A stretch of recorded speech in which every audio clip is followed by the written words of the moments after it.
We're coming up to the top of the hour now, so we're going to start off with today's webinar. So welcome to everyone who's just recently joined us. We're going to be looking at 7 clever ways to improve customer service, so a whole range of different techniques that we're going to go off and look at. Just like to take you through the agenda. I'm going to be starting off with some introductions by myself, then I'm delighted to introduce to you Frank Sherlock from Genesis. Frank, you're calling in from the GeForce conference currently, so welcome to you. Thank you. Thank you. And I think what you said earlier, you've got about 1,000 plus people, contact center professionals there.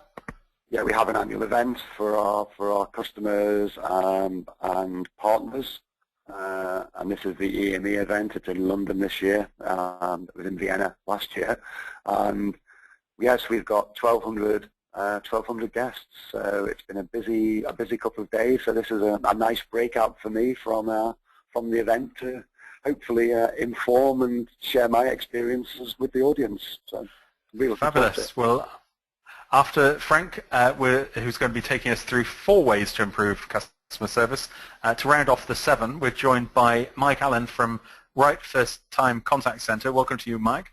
Hi there, John T. Hi. And Mike's going to be taking us through 3 more ways to improve customer service. So we've got a whole range of different parts there. We'll do some quick conclusions then from Frank and Mike, and then we'll be doing your top tips and your questions. Just a little bit of housekeeping slides as ever from callcenterhelper.com/chat. Please leave any tips and questions into the chat room, not into the little box on GoToWebinar, but into the chat room. And we have a bottle of champagne or a box of chocolates for the best tip that we've got coming through. If you want to watch a replay of the webinar, and there's a lot of information, and a lot of you do like to share these with your teams or with your management team, then it's the same link as you've dialed in today, and a white paper will be sent to you by Genesis. Chat room, very easy to go to, callcenterhelper.com/chat. Just put in your first name, last name, and email, and we're carrying on the discussion there. We've got a good number of people logged in already, and once you're logged in, this little button underneath the description there, and you can download the slides for the webinar, and you can also download the chat log. So I'd like you all to log into the chat room, and in 1 or 2 words, could you describe what is the most important metric in your contact center? So if you just like to type that in. So is it something like first contact resolution? Is it the customer effort score, which seemed to have been getting a lot of airplay recently? Is it one of the old favorites like average handling time or service level? Is it quality scores? Let's have a look at some of those results coming through. So let's go and have a look. In fact, I'll just going to pop that up onto the screen. So we've got, unfortunately, it's average handling time, first contact resolution, 1 call resolution, first contact, average handling time. Christina says service level, SLA. Ruth says it's the volumes of calls answered with in service level, and also the volume of calls answered in the correct language. That's a quite an interesting one. Lucy says satisfaction scores or first time response. Miles says first contact resolution. Evangeline is SLA. Mike, we've got a lot of votes here for first contact resolution. Do you think that's becoming almost like the de facto metric that people are using? I think the 2 big ones. I think first contact resolution, and I see a number of the guys on there. They have developed internal brands for pretty much probably the same thing or similar thing. You know, we get one touch and those type of things, and sometimes we look under the hood of those descriptions and they are the same. But I think the 2 big ones are FCR. The other one, which is important, I think, for interorganizational benchmarking, is the NPS metric, which I think stands almost alone in terms of usable interorganizational numerical benchmark. Yeah. And Frank, it's a bit interesting. No one has actually put first contact, has put Net Promoter Score in here. It's been either sort of traditional SLA or first contact resolution. Do you think that times are changing from that? If we'd have asked that. I do. I think that you'll see, first contact resolution, but that contact needs to be, pain-free and easy for the consumer as well. So I think customer effort score, and that's a version of NPS. But I think customer effort score and first contact resolution. If the customer effort, it's easy and pain-free for the customer, and they're getting the right person at the right time, I think that's what makes for great customer service. So. Okay, well, we're looking at a range of innovations, and so we're going to be looking at segmentation as well. So I'm going to ask the question about how do you segment your customers today? If you don't segment your customers, just leave a message, or you do something else. Just leave a message in the chat room. So the answer is, do you segment your customers today by value, by demographic, by geography, by contact reason, or by age? So it'd be quite interesting to see how people segment customers. Michael says we don't segment, as does Matt. So let's just put the results up on the screen now. So it looks like the biggest segmentation is by contact reason, 32% by value, 19% by demographic or geography, and only 6% by age. I'm a bit surprised, Frank, that there's only 32% is segmenting by value. Yeah, but I'm not really, because I think all customers are important, and if the contact reason is really driving the contact to hopefully agents with the right skills, data, and knowledge to service them at the first point of contact. And it's really interesting in this day and age of social media that if people are not happy, that they will, without hesitation, go on Facebook or Twitter and let the world know about Yes, the poor experience. So value, yeah, it's important. It doesn't surprise me. It's second, and then traditionally I would have thought value would have been first. But more and more organisations now are recognising that it's all about contact. It's all about ensuring that the brand identity, brand affinity isn't damaged by a poor experience. Yeah, and I guess, Mike, Rachel has summed it up quite nicely. We don't segment customers, as all customers should be treated equally within our organisation. I think that's quite a nice touch. I tell you something, John T. I appreciate Rachel's perspective there. I kind of I don't always see it that way, because when we look at repeat reasons, if you take a banking organisation or a utility, for example, or maybe even a mobile phone operator, you do get a lot of repeat contacts which are driven by customers who are making demands, particularly, say, for refunds, because they've gone overdrawn, let's say, unexpectedly, making demands for refunds. But actually the core commercial underpins of the bank, for example, say they should be paying a fee for that. So you can get a lot of repeat contact through customers who actually aren't entitled to what they're asking for.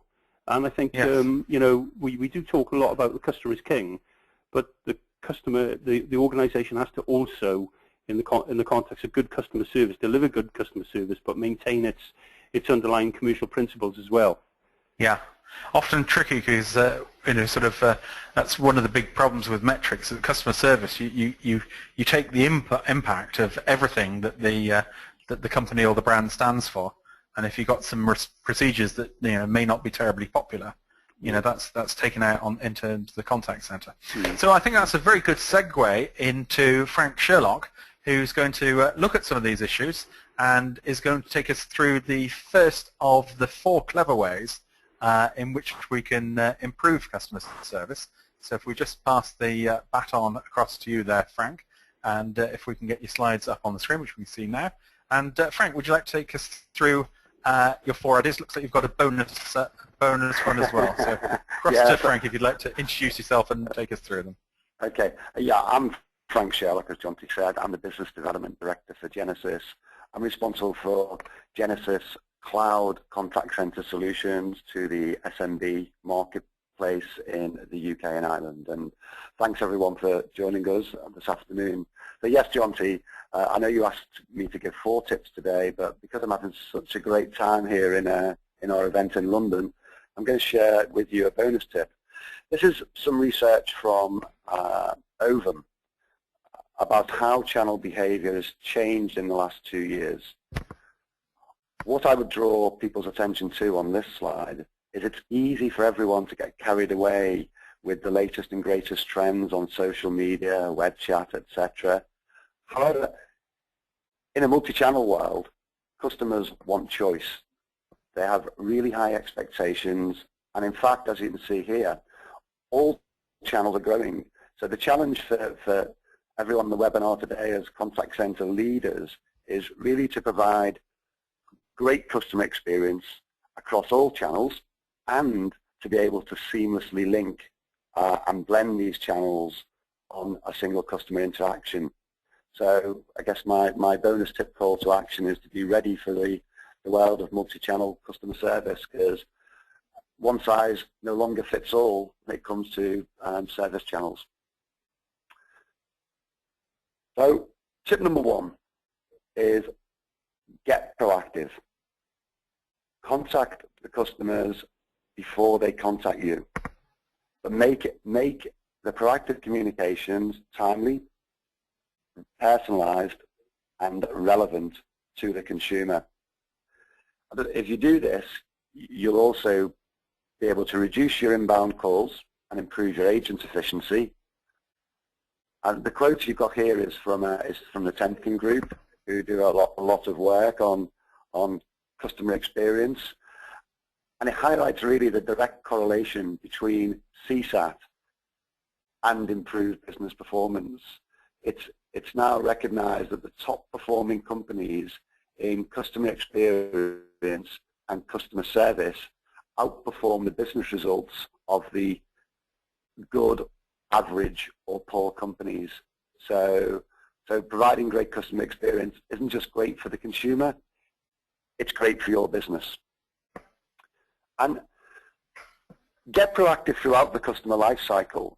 This is a typical sort of customer journey, but the customer life cycle is full of opportunities where organizations can engage with the customers and strengthen brand affinity and make consumers feel individual and feel special. I guess everyone on the call, we're aware of things like outage notifications for, maybe a power outage or a natural disaster. Keeping customers informed in that case and preventing a flood of inbound calls. But if you look here at other examples of where you can get proactive, everything from welcome calls, onboarding, providing how-to information, customer care, collections, payment, fraud. From our experience, the opportunities for brands to identify, to engage with their customers on a personal level with useful information really help support and strengthen affinity with the brand. So, and it would be quite interesting if anyone in the audience is using any proactive ways of contacting people. Perhaps if they put their experience into the chat room, would be interesting to see. Yeah, it would be interesting. As I say, we've got countless examples, and different businesses maybe have different customer journeys, different consumer life cycles, but everything from the initial onboarding of the customer through care and the more difficult issues of payment or collections, there's a ton of opportunities throughout there. So my next tip, use multi-channel, but not in silos. So organizations have lots of different ways of contacting their customers, or their customers being able to contact them. So from manual dialing, through overlaying with predictive, automated voice, self-service IVR, email, text messaging, social, etc. And the more channels you've got, of course, you can maximize customer reach, which is a good thing. But what we see is too many organizations are using different unconnected solutions to satisfy these different channel needs. So what you find is often confusion. Customers getting the same message on either multiple or getting messages but on inappropriate channels. So you have to have these channels operating consistently and in harmony with each other as part of a joined up customer strategy. It's really, really not recommended practice to have these channels just sitting there operating in silos and not joined up. And give customers a choice as to how they want to be served. When you have connected channels, you can drive a great customer experience. Here's an example here of how channels can be blended to allow the consumer to choose how they want to progress with an interaction. So here, the initial outreach here is outbound IVR for a payment reminder, but then we're giving the customer a choice. Do you want to speak to an agent? Do you want to pay by card? Pay by card on file using text messaging? Do you want to self-service on the web payment site? But all of that is served up in a single seamless interaction across multiple channels. So there's nothing not to like about that. But if you're running your channels in silos today, this sort of experience it's just not going to be possible. So John, I think it's probably time for a quick poll to make sure everyone's paying attention before I go on to my next tip.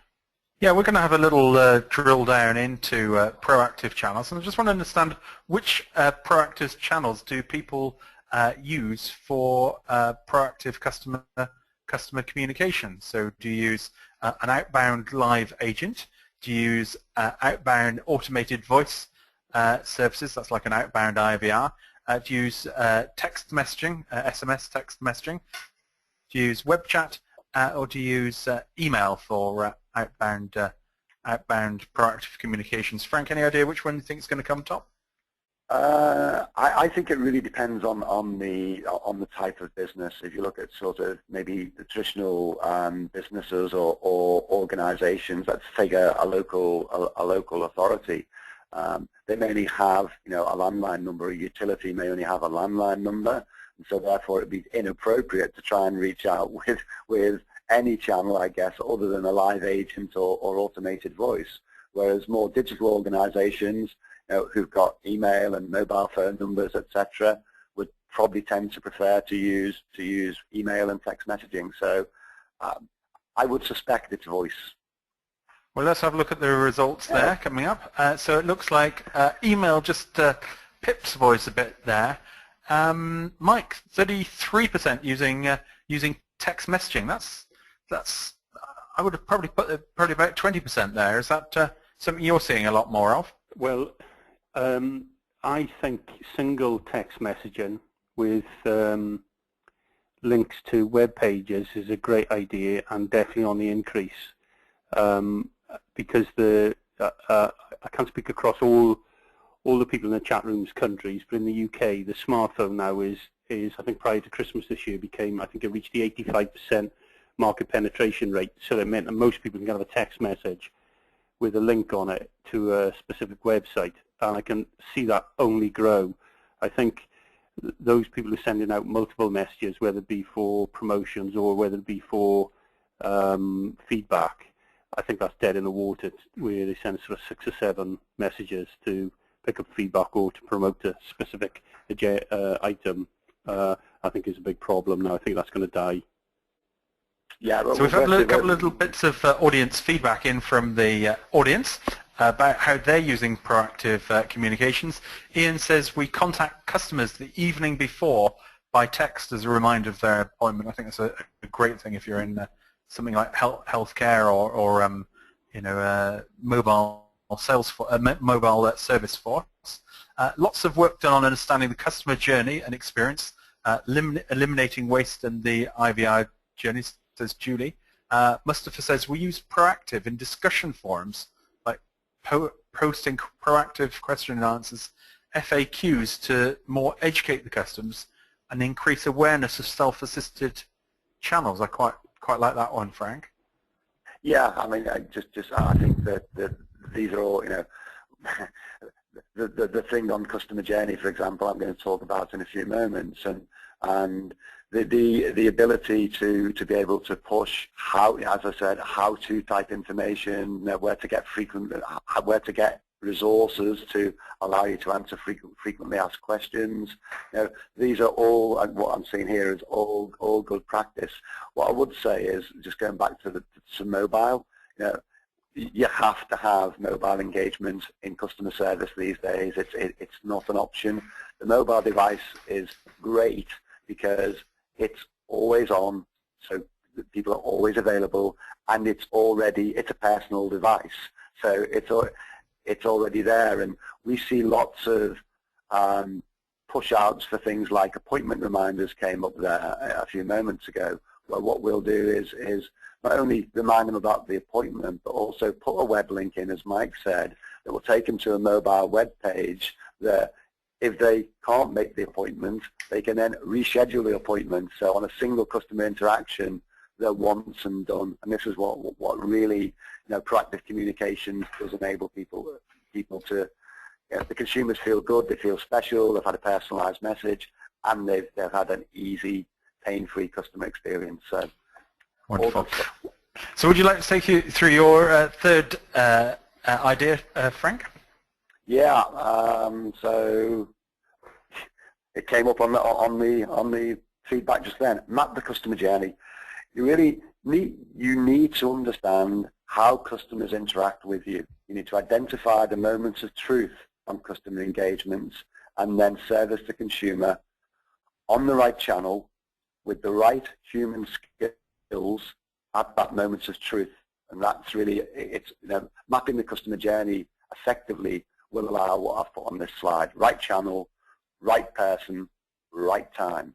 And that sounds really simple, and you think, well, everybody wants to do that.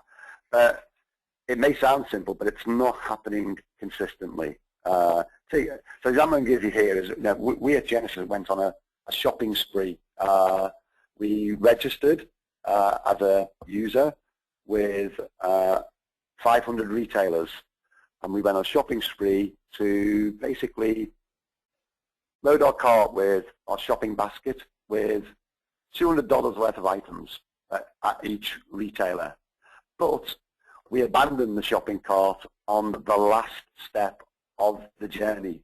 So we had $200 of items in our shopping cart, but then we abandoned the basket. That was a moment of truth.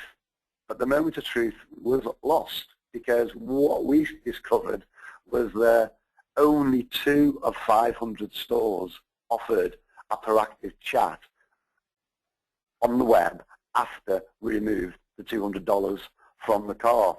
And even more, perhaps surprisingly, only 7% of the stores even followed up with an email to recognize that we removed $200 worth of items from our cart, and was there anything we could do? Was there any reason for it? So, the truth is that the retailers failed to map the customer journey, they failed to engage at the moment of truth, and they lost potentially valuable sales. So customer journey mapping is great, but you've got to then be able to offer the right skills at the right time, the moment of truth in that journey, or you've lost the benefit of mapping the customer journey. So my final tip 4, is, I guess it's a personal hobby horse of mine. Lots of people on this webinar no doubt survey your customers, and you recognize many of the benefits I'm showing on this slide. But how many really proactively close the loop with surveyed customers? Do you follow up in quick time with detractors to prevent them turning to social media or their networks and limiting your brand damage? Do you use the feedback to uncover common recurring issues or areas of training or development? Do you do anything with promoters? And far too often, I've had personal experiences with people who provide services to me where I've been surveyed on an appropriate channel, and I've registered dissatisfaction, and I get the standard, "Thank you for taking part in our survey" message. Hey, but if I wasn't such a nice guy, what's to stop me going on social media and basically rubbishing the brand that provided me with a poor service? So make sure you segment your promoters and detractors. Offer new products and services or incentives to promoters. Get engaged with them personally, not with a standard "thanks for completing the survey" message. And they'll appreciate it, and they'll become fanatics of your brand. The same with detractors. You're probably all familiar, or maybe if you're not, I would encourage you to Google and then look up the YouTube video about the lost guitar on United Airlines, the guy who lost his guitar on United Airlines and posted it on YouTube.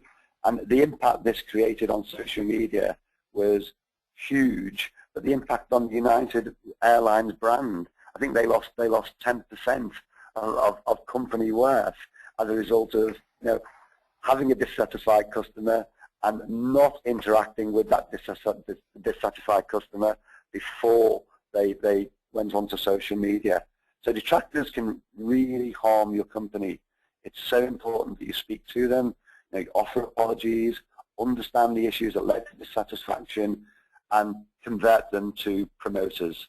And a quick example of how we might go about it within Genesis, we'd send a survey on text message in this case, we'd receive a response back. We get the second question, we get a low rating indicating dissatisfaction. These detractors are immediately sent to save the customer team, for the customer care rep to call the customer with all the details of name, the account number, the survey results, so they can come back in, any verbatim comments, so the agent can have an informed discussion with the consumer. And the trigger could be a single score, or it could be from a calculator based on a series of responses. And on text, if you want to stay engaged on the text channel, we'll allow agents via a text portal to have a text conversation with them. But to do this in quick or real time is really, really important. So my final tip, make sure you have an effective way of closing the loop on customer surveys, because just surveying customers is not enough. So that's it from me. I think it's time probably for another poll, so over to you, Jonty. Thank you very much indeed for that, Frank. I think certainly following up is quite an interesting area, and I think one that we'd like to drill down on a little bit now. And so we're going to ask a poll question. When you survey customers, do you follow up on dissatisfied customers? Do you follow up on detractors? So what I want to know is, do you do that, and how quickly you do? So if the answers are yes, we follow up on detractors within 4 hours. Yes, we follow up within 24 hours. We normally follow up within a week.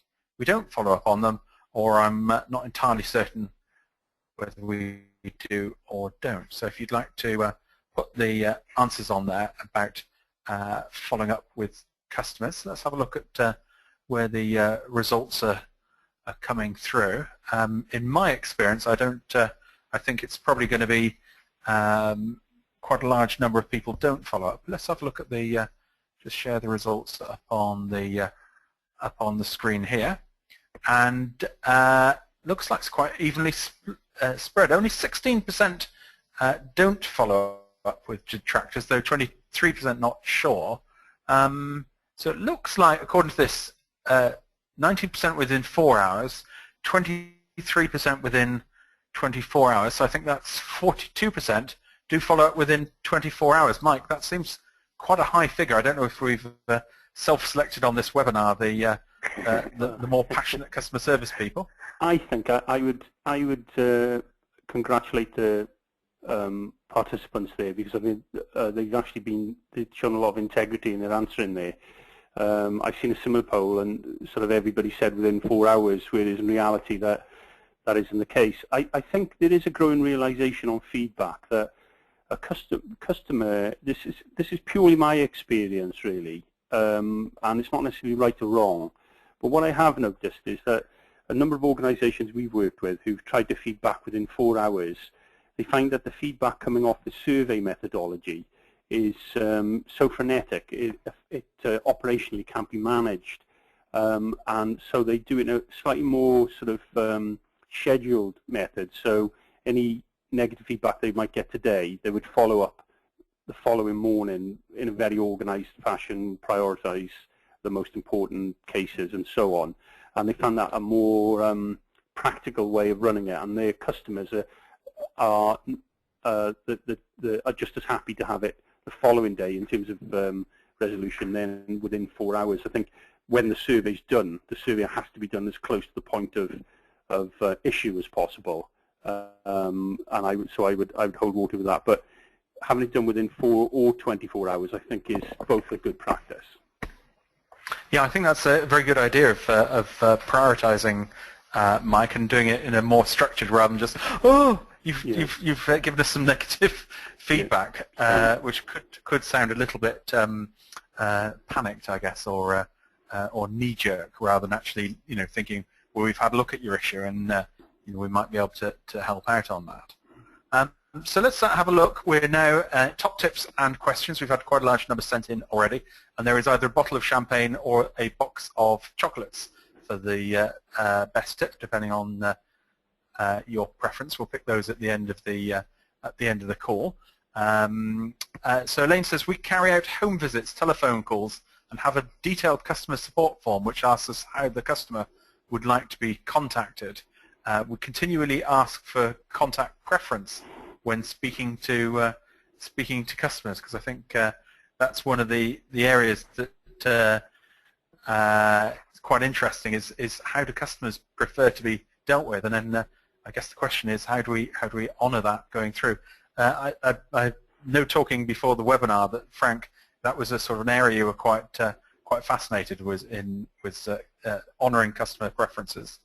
Yeah, I think that this tip from Elaine is absolutely spot on, because we can talk, we can have multi-channel, we can integrate all of the channels and some of the stuff I was talking about before, but you also you need to capture and honour customer preferences. Speak to customers on the channels that they prefer to be communicated with. So I'd absolutely 100% agree that this is good practice. So also on the subject of proactiveness, after making an appointment, an automated message with the appointment details is sent to the customer, including a link that copies the appointment into the customer's calendar. That's quite a nice one if you can add that into their calendar. I guess it works more from a work perspective than necessarily a personal perspective.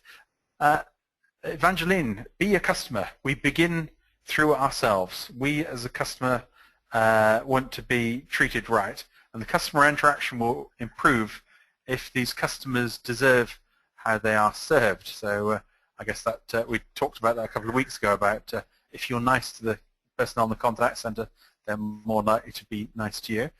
She also says, mind the quality of the call. If scripts need to be followed, complete verification call handling, customer focus through troubleshooting, complete documentation, agents will get highly satisfied customers. I guess there's a danger, Mike, of getting things too scripted, and sometimes the scripts can get in the way of actually building up a sort of good customer rapport. To be honest with you, John T, I'm a kind of stand a little bit clear of scripts, and that's dodging a bullet a little bit, and I must apologise for that. I think it depends on the organisation. I think whether it's scripted or not is a debate for individuals a bit closer to the coalface than me on that, to be honest. And it looks like Evangeline's so sorry, John, but I've got a view on this. That within certain sectors, from a governance perspective, financial services might be one. There is sometimes a need to follow a script, and we talk about quality of the call and call recording. There's lots of technologies now available, like speech analytics would be a good example. That can make sure not only was a script followed if you in a scripted environment, but if you're in a non-scripted environment, to look for sort of keywords and agent behavior and consumer interaction to basically improve the learning rather than go through call recordings. You can use things like speech analytics to actually quickly identify where there's pitch points or pain points within your customer interaction. So scripted or non-scripted, I would say, people, I don't know if you've had any webinars recently on speech analytics, but it's a fascinating topic it's fascinating technology that will help resolve some of these problems about call quality, sentiment, emotion, behavior, scripting. And it looks like Evangeline's really trying to win this prize. All calls are recorded and these calls are reviewed over time. If there are flaws, then these drivers must never be ignored. Coaching needs to be done for service improvement to be achieved. Let's take a quick run through a few. Lucy says, empower your agents to make the right decision by asking 3 simple questions. Am I doing the right thing for my customers? Number 1. Number 2, is this right for the business? And number 3, am I willing to take responsibility? If your agents are empowered, this leads to a happier, more knowledgeable team. And this is passed on to the customer as well as looking after the business. So I think there's a real key one. I think that the crunch point often comes on here is the taking responsibility, that often we try and take that away from the first line advisors. Let's look through, quickly skim through a few more. We call to ensure that deliverables sent by email were actually received, says Michael. I think that's quite an interesting element. We presume that because an email has gone out, it's actually gone through. So it's very easy to miss that. And Christina says, we've introduced a customer callback within 24 hours of receiving negative feedback. Within a short time frame, we have noticed an increase in survey response rate. I think there's always a danger if you don't respond to surveys. People think, well, there's no point in sending them. You're only looking for an aggregate score. But I think that's quite, because, Mike, I know a lot of people say about, how do we get the survey response rate up, as if it's some sort of holy grail. But when you actually drill down a lot of people, all they're interested is just collecting like a token, a badge of honor. They're not actually doing anything with that. Well, I think Christina makes a great point there, because and it ties into something Frank said, about it's essential to go with multi-channels, because I've had a recent experience where and it can work positively and negatively, where tenants actually have reported an experience they've had in receiving surveys, and that's had a direct impact on the survey response rate for that particular client. So the greater community within that customer base has seen and read some postings on Facebook, and it's directly impacted the scores. The response rates rather. What I would say very briefly is that on those on the response rates, there are certain ideas, like it needs to be on the survey recording, needs to be a female voice, it should only be one voice, you must use sort of BBC speak. And I actually have to say that and I know we're not the only organisation, but if you break those widely held views on what you should and shouldn't do when you script and record the survey, and you make it more in line with your own brand and feel for your organisation, you can drastically improve participation rates, and you're not even changing the core questions are the same, but the way you present those, the timings, the phraseology, you can double the response rate. So if you're someone like Welsh Water, putting on someone with a sort of mild Welsh accent would actually possibly help the survey rate. Definitely, and one very quick thing is a lot of people drop off at the open-ended response normally at the end, possibly at the end of the survey. If you change the character from a female to a male voice on the last question, so the 2 voices on the survey, the open-ended response rate increases significantly. Wow, Just that's some lots of interesting, little things like that can be done to push participation. interesting little tips. Well, we've had one from Elaine who says, we measure importance against satisfaction on our satisfaction surveys. We then look at indicators where satisfaction is lower than importance, so we know where to aim our resources. I think that's quite a nice little tip there. Anyway, time's moving on. We've still got 3 more ideas to run through. So I'm going to pass the baton now across to Mike Allen.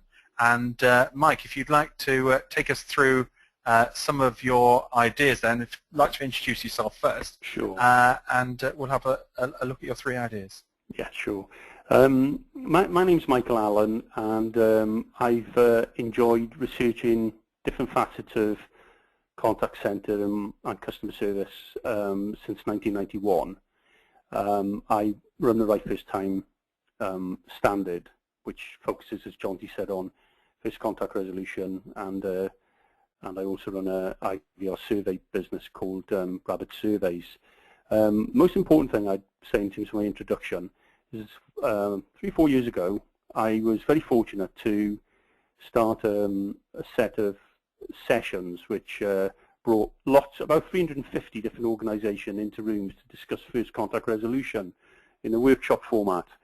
And it was a great program. It was very successful, but it gave me almost a unique insight, I think, in terms of looking into small, medium, and large size organisations in terms of what was happening on their first contact resolution, and the impact of what I heard and listened to in those rooms have had quite a big effect really on my thoughts in this improvement of customer service. So the first thing I would say on my slides is that we have a lot of channels change going on, and some great opportunities with little plugins and little new bits of technology to bolt onto a core chassis of customer service to improve. But I think against this background of change, it's very important to remember and maintain the tried and trusted metrics. So although your channel mix is changing more than ever, you will be facing lots of great ideas and improvement opportunities to improve customer service. But throughout, you need to keep customer feedback metrics consistent throughout that changeover to ensure that you really understand the customer's perspective. I'll just make a quick analogy to the car industry. If you look at BMW, for example, BMW, although the technology in cars has changed significantly, the production processes have changed significantly, throughout their success, they're still measuring core KPIs relating to the customer experience of driving the vehicle. So if we look at a car in 1955 compared to one in 2014, we see huge change. But the core values behind that business in terms of the customer are all based on quality. So my first recommendation is, despite everything, to remember the core, maintained, tried and trusted metrics. So that could be, for example, first contact resolution, but it can also include customer effort, and if you've got agents involved, their knowledge, their manner and friendliness, and did they go the extra mile. Those sort of key metrics are very important. And the last word on this slide is that I do think we work in an industry where is a fashion-led industry, and sometimes I think metrics are introduced and they only last a year or two. I've seen this happen several times, and they're very faddish, and they don't actually really help the business very much. And I think it is, I emphasize, important, despite all this change and great opportunity, to stick to tried and trusted metrics from your customers. So if we can have the next slide then, please. Next slide, please. Okay. This next slide is a really hobby horse of mine in terms of not just first contact resolution, but also broader customer satisfaction measures. And I point the finger at a lot of large enterprises for this, and particularly enterprises who are using outsourcing suppliers. There is a very bad trend, and there's an opportunity to break away from this, where measures are taken which mix up the customer's perspective of their experience, and they mix it based on whether it was the agent's fault or it wasn't the agent's fault. So there is a really important split that needs to be attained between the agent did it or the system did it. And the smart organization will, in its feedback processes, isolate agent-caused problems from system-caused ones. So I would recommend to the listeners today, to the participants today, to make sure that you are smart too, and don't mix those customer feedback questions together.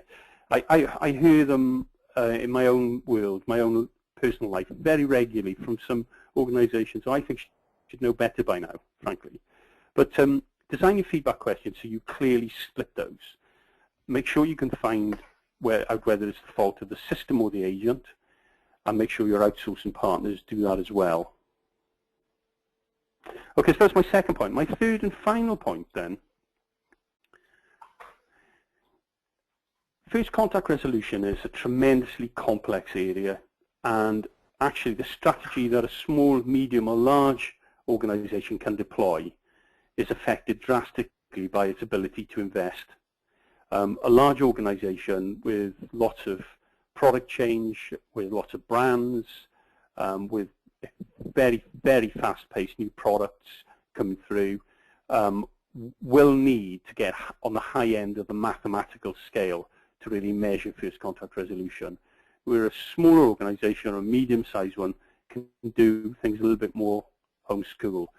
So what I would say is that whilst everyone, large or small, knows that first contact resolution is a game changer in terms of profitability and customer satisfaction, I don't think I need to tell anybody that. I would say to everybody out there that my experience of working with companies is ultimately what they've really found out is the first contact resolution rate is a little bit of a fool's errand, really, in terms of usefulness for the business. It's all about the repeat contact rate, and the repeat rate is far easier to measure than the actual first contact resolution rate. And actually what I find very consistent is many organizations already know their top 10 repeat reasons. They already know them.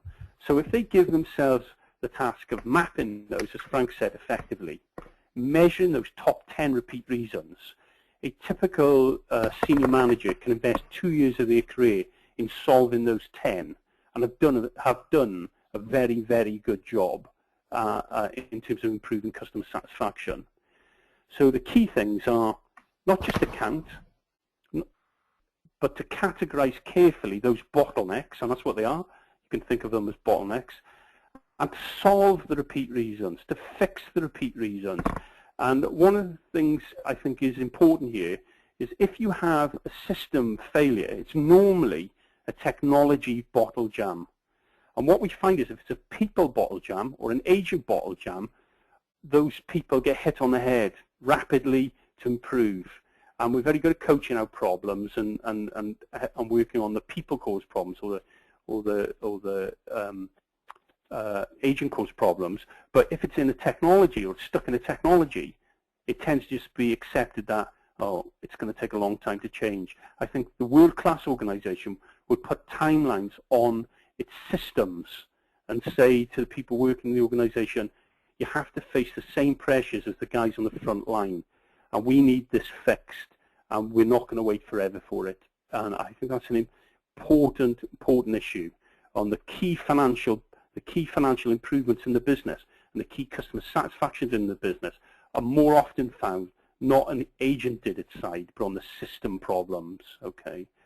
I think I'm with you on that one, Mike. The number of contact centers I go into that complain about slow systems, and as the late Paul Cooper said, fixing some of these systems isn't rocket science, but yes. we just tend to accept them. Yes, I agree. I think there is.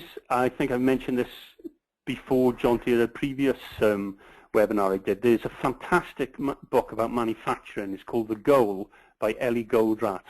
And in that book, it's a factory environment, but there's a good parallel. They have certain technologies or certain production machinery on the production line that they can't replace, they can't invest in.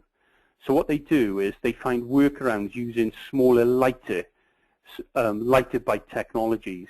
And what I would say is even if the organization is a global organization, I'm sure that there are many small plugins and little workarounds which stretch across more than one channel that can be put in to solve those problems quickly. But the key thing is to have a fix rate on the systemic failures that carries the same level of scrutiny and pressure as the pressure put on the frontline agents. And that was called The Goal by Ellie Goldratt. The Goal by Ellie Goldratt, Goldrat. It's an excellent book, and it's written as a novel. It's very readable as well. Very readable. Excellent. I'll ask Megan to look that up and see if she can type the details of that into the chat room. Lovely.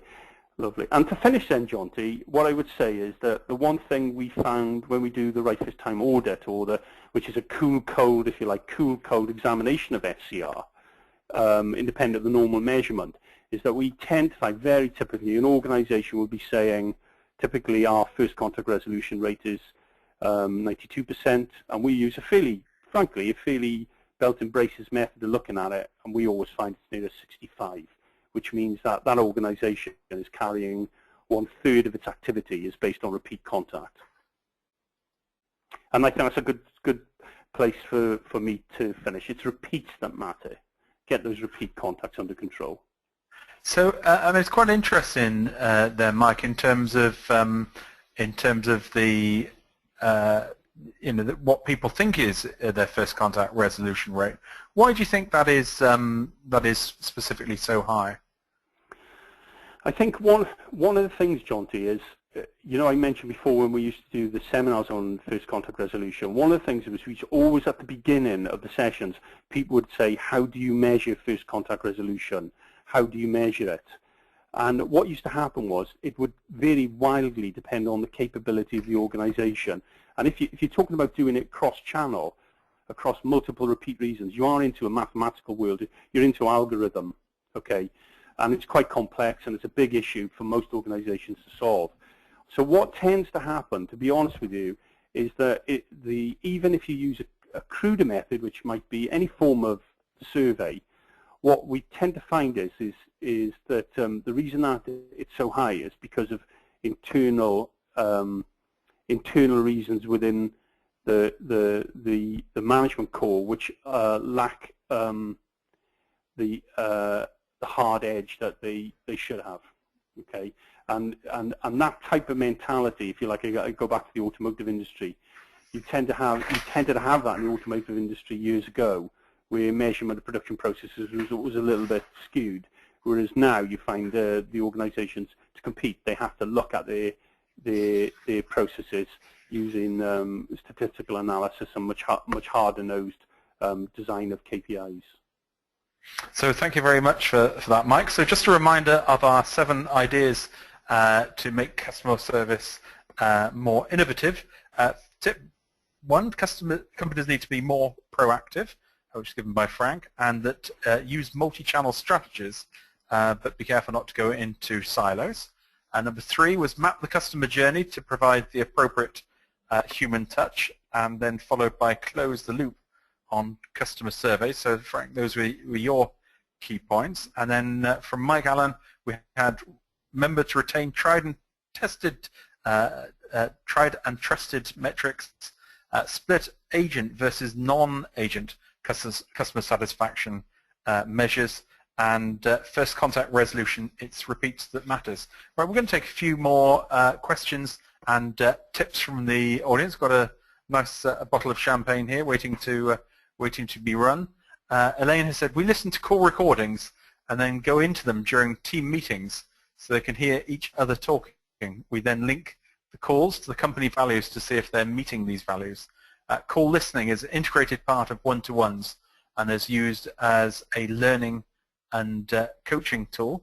And Matt has said, we ask customers to grade our performance on a scale of 1 to 6. No middle ground here. We then ask for a short reason for that answer, which is simple and effective. So Frank, not having a middle ground in surveys, quite interesting.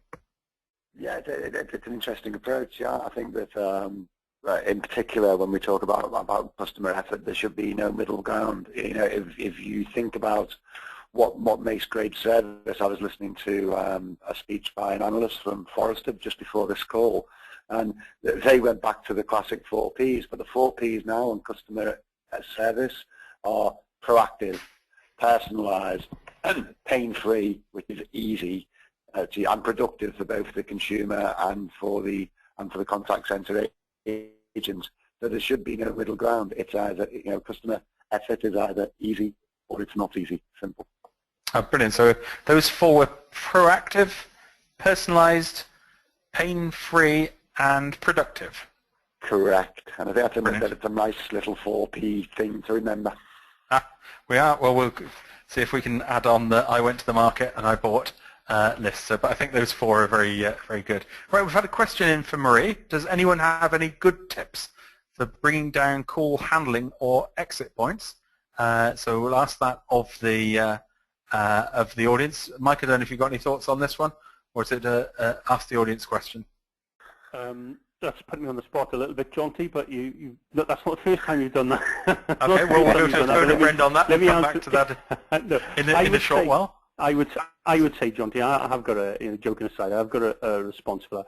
I think, some people might, at that point, suggest a concierge service where calls they are handled by more than one agent, and the more complex calls are routed to a slightly higher skill level, and the simpler ones are dealt with by more junior staff or less knowledgeable staff. That's one idea amongst several.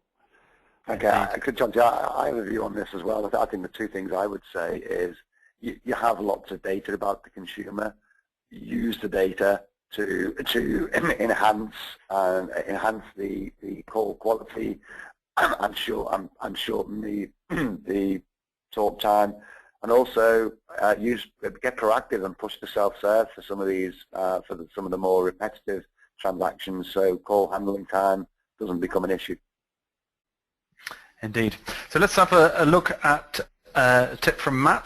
Thank the customer for their feedback, even if it's negative. It's honest, and it shows that we take the customer concerns seriously. Sonia has said, when calculating Net Promoter Score, if you're using a scale of 1 to 5, should a 3 be used as a detractor? Should you eliminate it and count it as passive?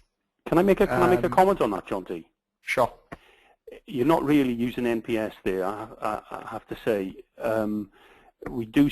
It is a scale question, and nothing wrong with the way that you're using that. I think debate on scales between 0 to 10 or 1 to 5. That is a debate that's been going on in the market research world for probably 50 years, and it will carry on for 50 years. What I would say is just, I would say if you stick with the 0 to 10 scale on the classic NPS, you still have the benefit of organizational benchmarking.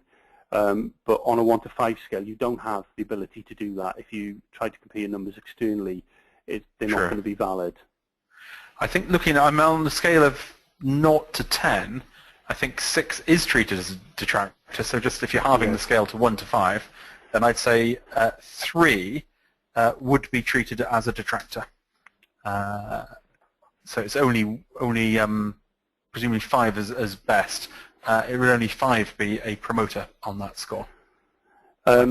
I don't know personally. I think someone sitting on a 3 on a 1 to 5 scale is if that was a question where you were saying, are you satisfied or unsatisfied, the answer they would be given there, if it was on that sort of response, would be I am neither satisfied nor dissatisfied. I think it's a neutral answer myself, the 3 score there. I think, it's interesting. When you go on a score of 5, you get much more polarized. People either give 1 or 5. So quite interesting. Right, let's just take a couple more tips before we run out of time. Concentrate on making the customer happy rather than focusing on the issue too much. I think it's quite a nice one. Elle says, provide information readily to your customers via website homepage, etc., so they don't have to contact you. It's easier for the customer and limits calls to things that can't be handled without an agent. And we'll take one more and get an opinion from Frank. We've also built a function in so that customers have the option to leave a message and then we ring them back so they're not charged for holding. That's quite a nice little idea there, Frank. Yeah, the idea previously about avoiding inbound calls, we go back to my stuff on proactive communications. One of the big benefits, besides brand affinity that you'll generate and goodwill, one of the big benefits of proactive communication is if you're giving them relevant information, they don't need to contact you. So I would say that tip is fantastic if done with proactive communications. And just one final point from me, I know we're nearly out of time. The conversation earlier about systems and not being able to quickly change systems and technology. Cloud, this is the cloud technologies available now are quick and easy to deploy and a service from the cloud, and can, I think, help alleviate some old, tired technologies that are getting in the way of CSAT, can be eliminated by simply replacing them with cloud technologies. Yeah, certainly that makes it a lot easier to implement a cloud technology if things are being held back. So thank you very much for that. So if everyone could just type in in one or two words, what do you like best about the webinar? Slides are available on Call Center Helper. Replay is going to be available, same link as you dialed in today, later this afternoon. And just like to say thank you very much to our two speakers, to Mike Allen from Right First Time. Thank you, Mike. Thank you, Georgie. Thank you all. Thank you, Frank. And thank you to Frank Sherlock from Genesis. Thank you, everyone. And thanks to everyone for dialing in. And next Thursday, we'll be looking at how to reduce background noise in the contact center. Thanks very much, and see you all next week. Bye-bye.